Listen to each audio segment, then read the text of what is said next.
Broken, almost broken. That's where a lot of people are today, and the truth is, most of the advice you hear online doesn't actually help. It's all about hustle harder, grind harder, keep pushing, work on your side hustle until you break through. But what no one tells you is that when you're already broke and exhausted, when you're lying awake at night wondering how you're going to make rent, your brain doesn't have the capacity for another hustle. It doesn't have the clarity for another strategy. You're not just broke financially, you're broke psychologically. And that's where most advice fails, because it assumes you're starting from a place of stability. We need to start from where you actually are, tired, stressed, maybe ashamed, maybe feeling like a failure. Maybe you read someone who scrolls through social media and sees all these people your age doing better than you, and you can't help but compare. Maybe you've tried different jobs, tried to get businesses off the ground, tried to save money, but life keeps knocking you down. And at some point you start to believe, maybe I'm just not cut out for success. Maybe there's something wrong with me. That's the broken part. That's not about your bank account, that's about your soul. The first thing I want to tell you is that being broke does not mean you are broken. The world is brutal about this. We live in a society that equates financial worth with personal worth. If you're successful, people admire you. If you're struggling, people avoid you. We've internalized the idea that being broke is evidence that you are lazy, stupid, or defective. But if you actually zoom out, you'll see that the system is stacked in ways most people don't realize. Wages haven't kept up with inflation. Housing costs have skyrocketed. Education is more expensive than ever.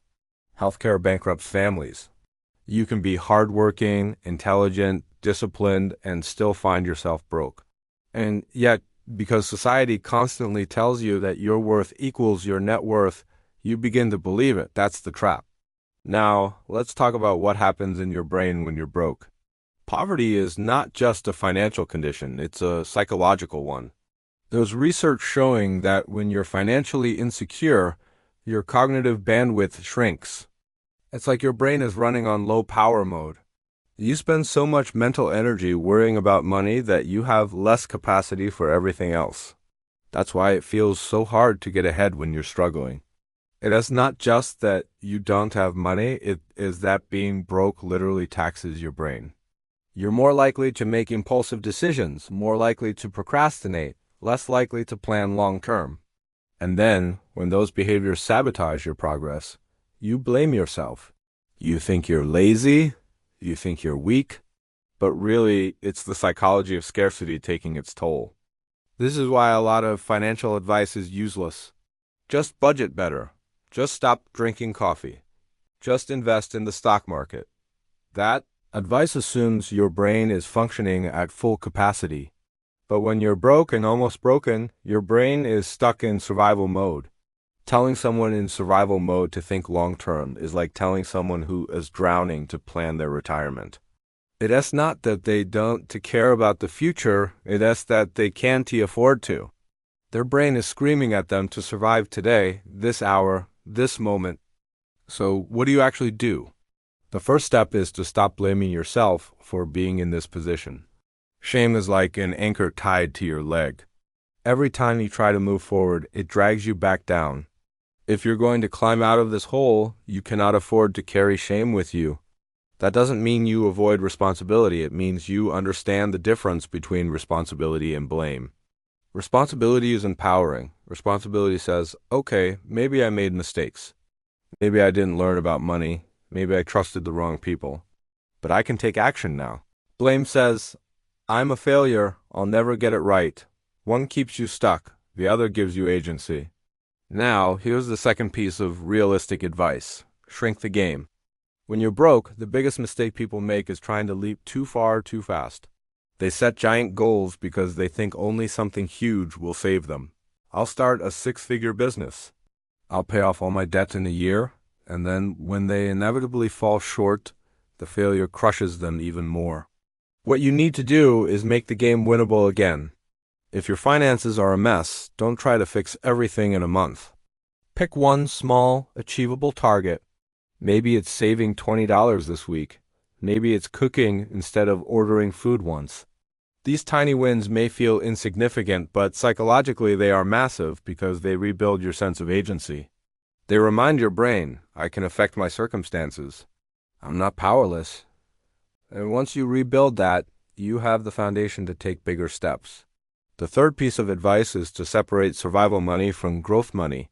When you're broke, every dollar feels like it has to do everything. Pay the bills, reduce the debt, invest in the future, maybe even have some fun. But if you try to make every dollar do everything, it ends up doing nothing. Instead, you have to triage. Step 1 is survival, food, shelter, utilities. Step 2 is stability, building a tiny emergency buffer, even if it's $100. Step 3 is growth, skills, opportunities, investments. And here's the part most people miss: growth money is not just financial. It's energy, time, and focus. If you invest all your energy in survival, you'll never have any left for growth. That's why so many people stay stuck in paycheck-to-paycheck cycles. They're always using 100% of their energy to stay afloat, and there's nothing left to climb higher.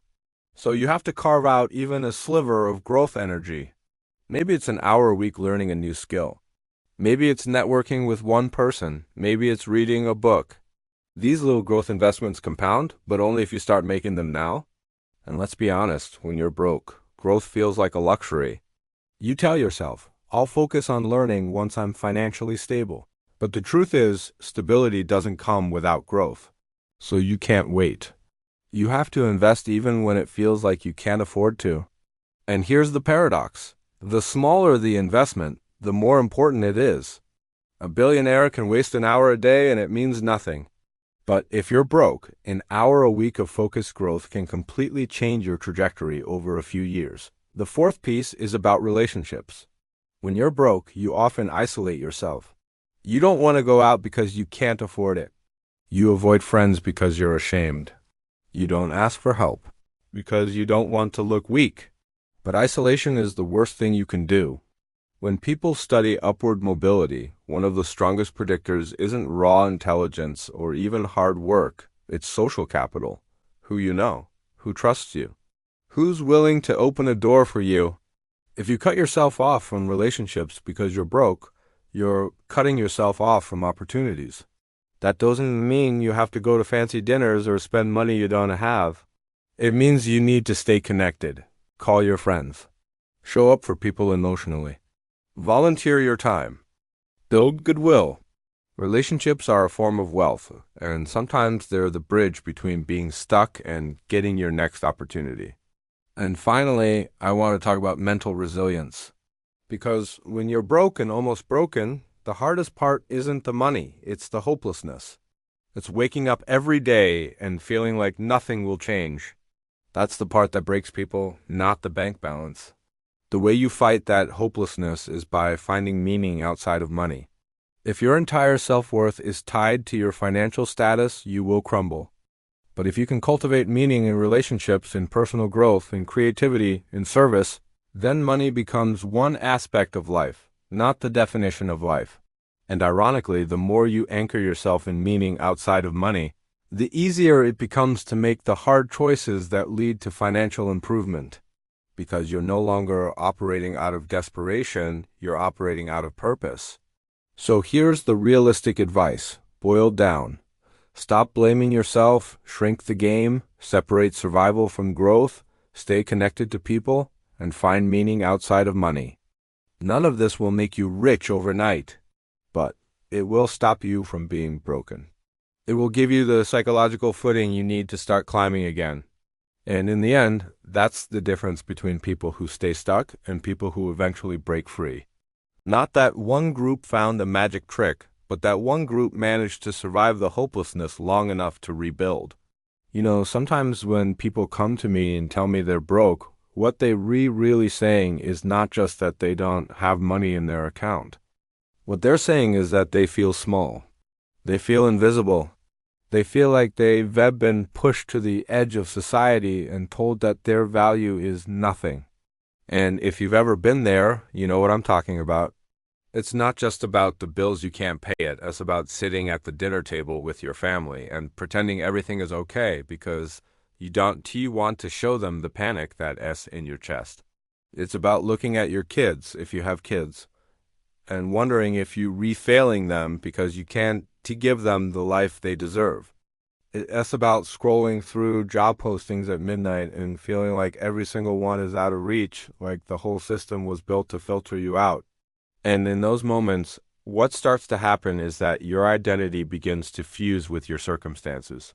You stop saying, I am broke right now, and you start saying, I am broke.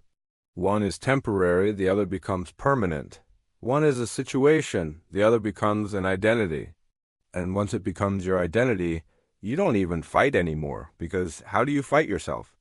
This is the subtle trap that no one warns you about. That if you're not careful, being broke convinces you that you are broken, but that's not the truth. The truth is that you're in a difficult environment, and environments shape behavior more than we want to admit. Think about it. If you take a fish out of clean water and throw it in a polluted tank, it's going to get sick. That doesn't mean the fish is defective. It means the environment is poisoning it. But here's the catch. When you're that fish, when you're inside the tank, you don't see the pollution. You only feel the sickness. And then you blame yourself for not swimming as strong as the others. But the truth is that the environment you've been thrown into is not neutral. Poverty is not neutral. Scarcity is not neutral. It changes the way your brain works, the way your emotions work, the way your body works. There are studies showing that people living under financial strain have higher cortisol levels, the stress hormone. And when cortisol is elevated chronically, it doesn't just make you feel stressed, it changes your physiology. Your sleep gets worse, your memory gets foggy, your willpower decreases, your cravings increase.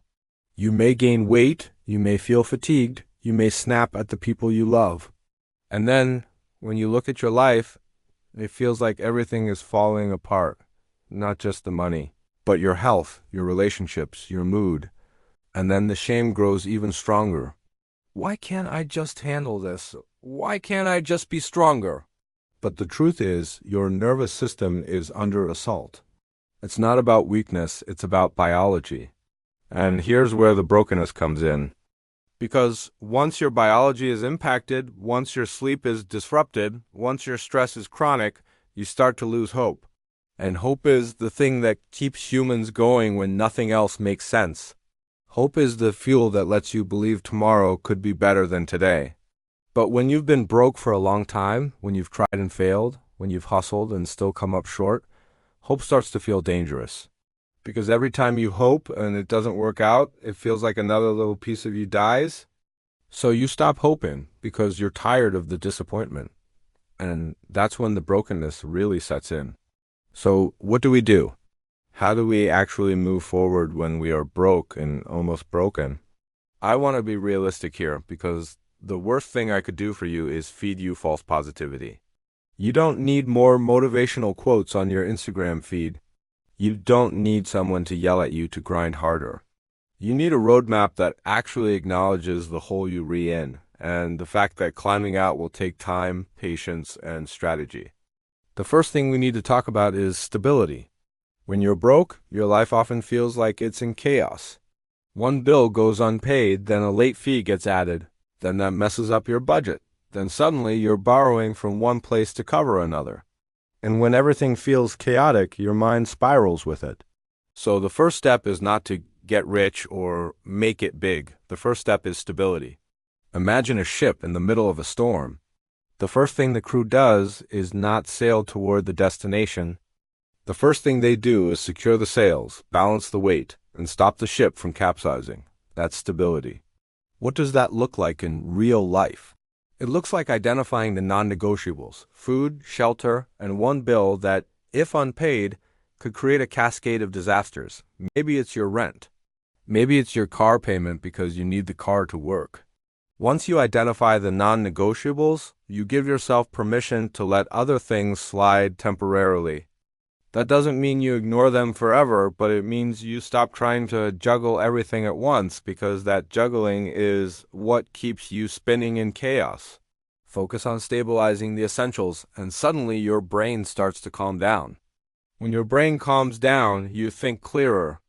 When you think clearer, you make better choices. The second thing is to reclaim small wins. When you're broke, you live in a constant cycle of failure. You try to save, then something comes up and wipes it out. You try to apply for jobs, then you don't hear back. You try to start a business, then it fizzles. And with every failure, your self-image erodes. So we need to rebuild that self-image brick by brick. And the way you do that is through small, winnable goals. Save $5. Cook one meal instead of ordering out. Apply for one job, not 10. These may sound tiny, but when you win them, you're sending a signal to your brain. I can create change. That signal is more powerful than the amount of money involved.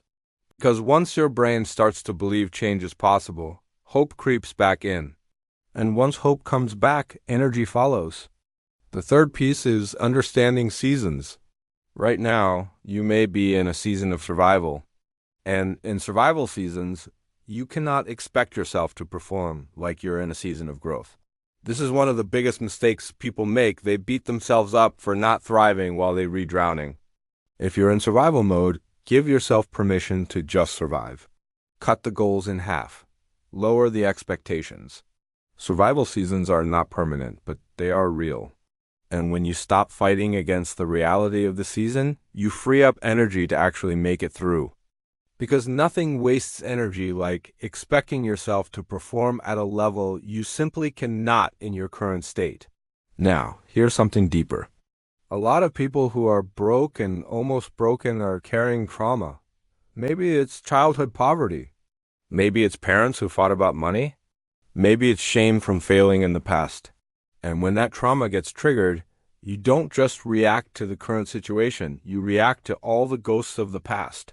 That's why sometimes you'll feel an outsized panic when a small bill comes up. It's not just the bill, it's every unpaid bill in your history.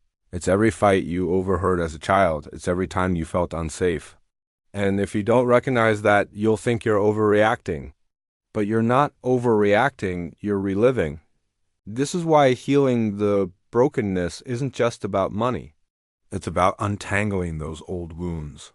It might mean journaling about your financial memories. It might mean therapy. It might mean forgiving yourself for mistakes you made years ago. Because if you don't process the trauma, you'll keep re-experiencing it every time money gets tight. And that will drain you faster than any bill ever could.